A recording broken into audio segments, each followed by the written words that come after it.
Dwight Ramos nag-trending ngayon sa social media. Mukhang may apple of the eye ang kababaihan, sangkabikihan at basketball fan sa koponang Gilas, Pilipinas. Walang iba kundi ang basketball cutie na si Dwight Ramos. Viral sa social media si Dwight ngayong Sabado ika-4 ng Setyembre.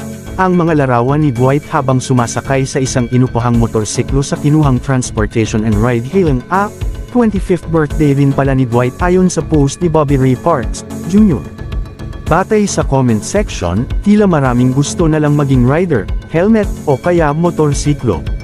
Sa galing, tindig at karisma ay talaga namang daw hindi katakatakang maraming kinikilig ngayon kay Dwight. Sino nga ba si Dwight Ramos?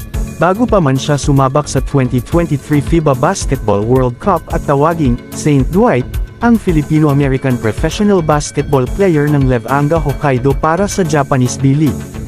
Siya rin ay sumikat sa college basketball ng Ateneo Blue Eagles para sa University Athletic Association of the Philippines, UAAP. American citizen si Dwight dahil isinilang siya noong ika-2 ng Setyembre taong 1978 sa West Covina, California, USA ng kanyang mga magulang na sina Artemio Ramos na tubong Ilocos Sur at Lilia Ramos mula naman sa bansang Russia. Siya ang panganay sa 3 magkakapatid. Ayon kay Gilas Pilipinas head coach Chot Reyes, pangalawa si Dwight sa best scorer ng koponan, susunod kay Jordan Clarkson. Mula mismo kay Coach Chot, si Dwight daw ay isang total package.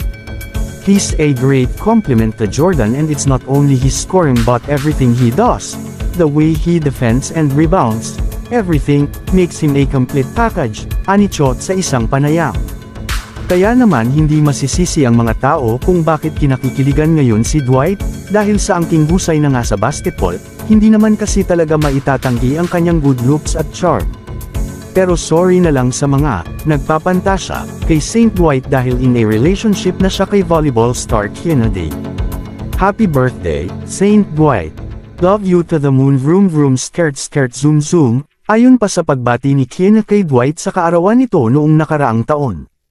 Nagdiwang din sila ng 2nd anniversary noong Hunyo.